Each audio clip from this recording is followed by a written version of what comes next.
thank you, Samuel, for your application and for the follow-up questions you gave us. Your application so far have completely satisfied us on the kind of political and subject front. We've got a few more questions to ask you just to make sure that we're all aligned, if that's all right with you, and then we'll go ahead and let you know what we've decided. So if I could just ask Renuka first, as our sort of subject expert, to see if she's got any remaining questions for you. I would like Samuel to explain what would be the impact of your activity on the society in a sense of carbon reduction or any other SDGs or any other sustainable, development. Aside from developing a framework for mitigating carbon emission, aside from that, for the Global South, there's also the aspect of nudging or using nudges to actually make people and stakeholders aware of the impact of carbon and make them also to be conscious and intentional in terms of their activities, so that they don't actually do things that add to carbon emission and increase the carbon footprint. Most of the people on the streets don't even know about it.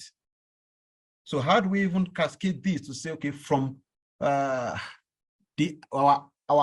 ivory towers, how do we bring it to the common man on the street to say, you must be involved in what is affecting us all?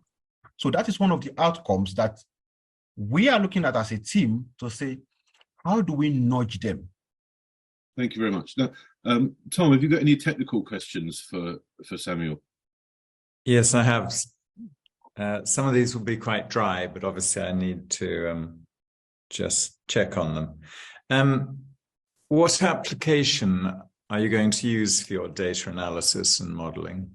We have actually been using ML, machine learning, to do most of our analysis. We are actually having a whole lot of big data being collected in real time. So that actually fits in properly for us to say ML is actually what we want to use, except I don't know if the funders are saying there is a particular tool they want us to actually use. We are open to actually bring that to the table, because sometimes funders are also, they want to be that, to follow it up to say, oh, I want this tool to be used and the rest.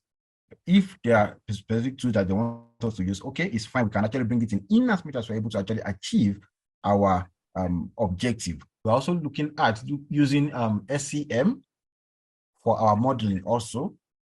That will actually help us to have a kind of model that we can easily have the trees, the connections, and explain it scientifically also with values, and be able to explain how the factors that we have actually been able to bring together interrelate and correlate with each other. The code is your own that you've developed?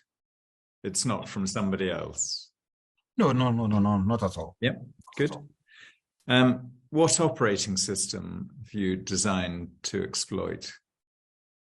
Or are you agnostic? Well, I will be candid with you. Right now, I don't have an answer for that. That's okay. Very, very candid with you. I wouldn't want to get around the bush to say this is what I have and the rest. For operating system, no. And I'm guessing there's a high degree of parallelism in your modeling. So you're putting thousands of, or hundreds or thousands of different items of data through a similar or the same process, so you can do it at the same time. Yes. Yeah. Definitely. Good. Definitely. What do you currently run the application on, your machine learning? Are you running it on servers in the university or on laptops? Running it on MATLAB. And Okay. for MATLAB, the university actually subscribes to MATLAB. Yep. So to the university, we're able to actually get it. So we run our ML on MATLAB. When we give you the cloud computing, if you're successful in this application, Will you use both the university servers and the cloud together, or just the cloud? We are actually looking at exploring the cloud server on its own, because specifically it is tailored for this project. We are not planning to hold on to any of it, so maybe copyright and the rest. So we are definitely using this, which is the cloud computing that is being provided entirely for it, so that there won't be any conflict of interest from any front. So we're actually using this dedicated to it. And for now, based on what we are doing, before now, we haven't actually used it from different points, like 2 countries. Now we're having a whole lot of data now compared to what we used to have. Before now, it is just 1 country. Now we're actually bringing 2 countries together. So definitely we are just dedicating it to the provided cloud. Good. Those were my questions. Thank you. Thank you. Excellent. Thank you very much. My job in this assessment is to see how your project and what you're telling us matches with the C2 News goal of speeding up carbon drawdown by helping the inactive become active. And right from the beginning, when I saw your application, I gave you full marks anyway, because it's completely compliant with not only with both parts of it. So there's the speeding up carbon drawdown part and what you're calling the nudging element of it, which is making the inactive active. And you put it very well yourself by taking knowledge from the ivory towers out onto the streets. I think that's a beautiful way of putting it. So, I don't really have any questions for you other than this one. And it's perfectly fine for the answer to be, I don't know, because that's the whole point of research, right? It's not very meaningful if you already know the answers. So what might you envisage, just guess, possible outcomes might be that you would, and how would you nudge that? Okay, thank you very much, Rob. At least now you've said, I don't know is also an answer. However, I definitely expect that the carbon footprint will be very high. The question is, why? And the other question is, how do we reduce it? But scientifically, now this is what we have from our data. So it is now about, okay, now that we have this result, how do we now make the inactive very, very active, intentionally active? Yeah. So put me on the spot, maybe I think it will be high, especially in the cities like we have pointed out, Lagos State, Lagos Metropolis, and the Johannesburg Metropolis. It will be very, very high due to the human activities that we have there. That's what I think. Renuka, you got a question? Just a point to add on this one, that of course, we know that compared to global north, global south will never have a high carbon emissions to show as such. But we will have a baseline of something as a carbon emission, and we will be able to show how people can, because the global south is on a developing pathway, and it has to develop plenty of things. But we can show that there is a way of development without raising your carbon emissions.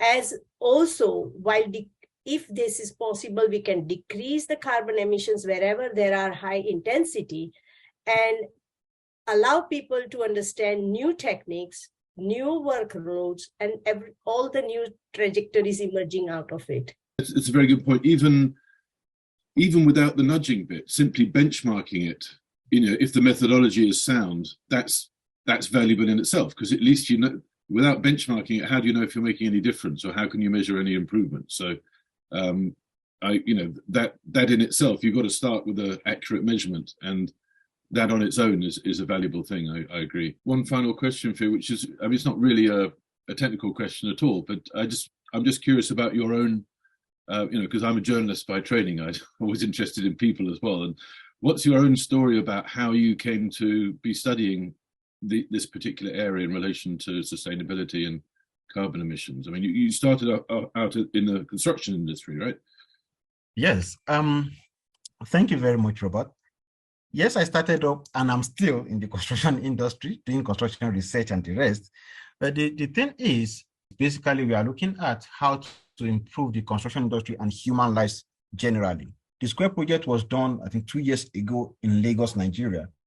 And that was basically about, what are the gases we have, which one are not too pleasant for the human consumption and the rest, and what rates do we have then in the atmosphere.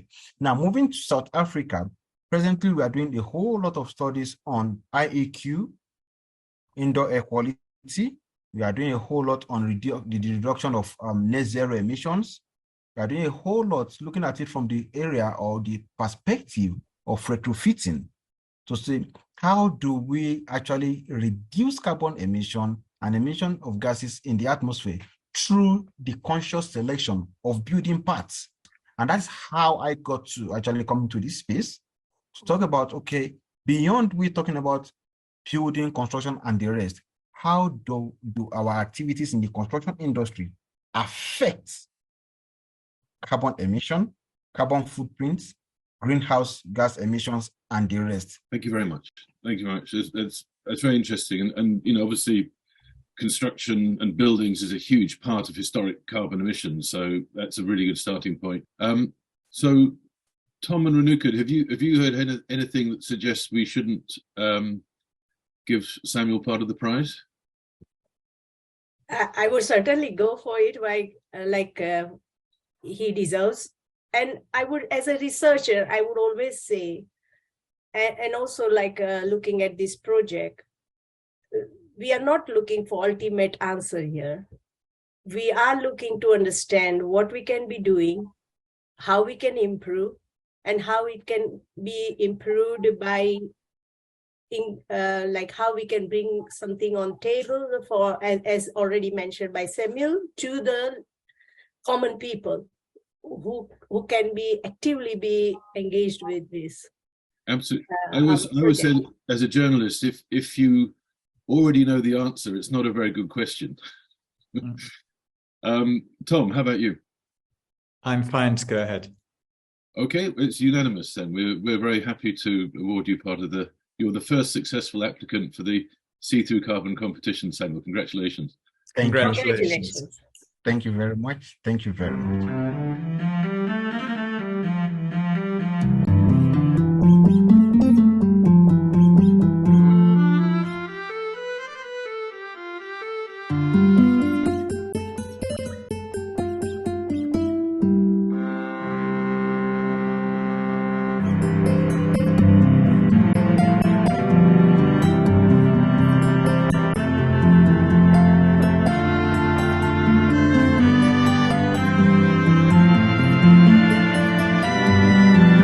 This is a pilot, and we're sort of making it up as we go along, although we're trying to be as fair and transparent about it as we can, given this pressing deadline. Tom's team is very busy with other things, so he's got to be careful about the number of projects he can take on. The whole point of this experiment is to bring new technology to people who don't usually have access to it. So there's going to be a very steep learning curve on both sides. The other element that we would like to be able to offer, we can't formally offer it at the moment, but obviously within our capacity, we'll do as much as we can, because we want your results to be as useful as possible, is some element of mentoring or, consultancy in how to construct the project and also what to do with the results afterwards. We can't promise that at the moment because we've got limited resources, but we'll do what we can to help improve the structure and the data gathering and then what you do with the results afterwards. See-Through News is very pragmatic and action-oriented, as you sound like you are. There's no point in learning this stuff if we can't then use it to measurably reduce carbon as quickly as possible. And that's really the point of it.